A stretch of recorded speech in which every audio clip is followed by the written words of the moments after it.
দুর্গাপুরে গান্ধী মূর্তির পাদদেশে জমিদাতাদের অবস্থান বিক্ষোভ। দুর্গাপুর ইস্পাত কারখানা তৈরির সময় জমিদাতাদের পাট্টা দিয়েছিল তৎকালীন রাজ্য সরকার। সেই পাট্টার দলিল কোনো কাজে লাগছে না বর্তমানে। এই অভিযোগ তুলে গোপালমাঠ সহ বেশ কয়েকটি এলাকার জমিদাতারা আজ গান্ধী মোড় সংলগ্ন সিগন্যাল পয়েন্ট থেকে মিছিল করে গান্ধী মূর্তি পাদদেশে অবস্থান বিক্ষোভ দেখায় জমিদাতারা। ভূমি রক্ষা কমিটির তরফে ধ্রুবজ্যোতি মুখার্জি বলেন, দাবি নিয়ে সরকারের দুয়ারে গেলেও কোনো কাজ হচ্ছে না। আজ তারা অবস্থান বিক্ষোভ নামেন। দ্রুত তাদের দাবি মানা না হলে লাগাতার আন্দোলনের পথে হাঁটার হুঁশিয়ারি দেন।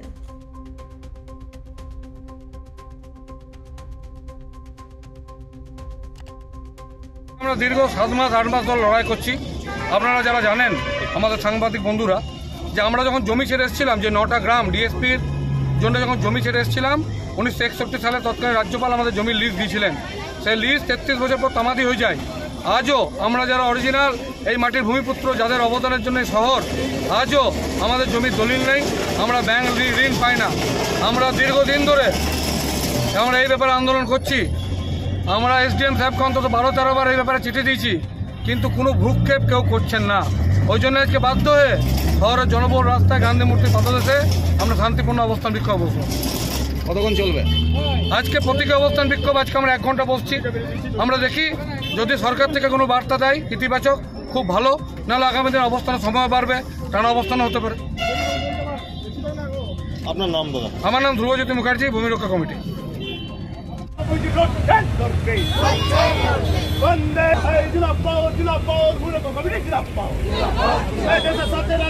সর্বোচ্চ ত্যাগ করিতেছে।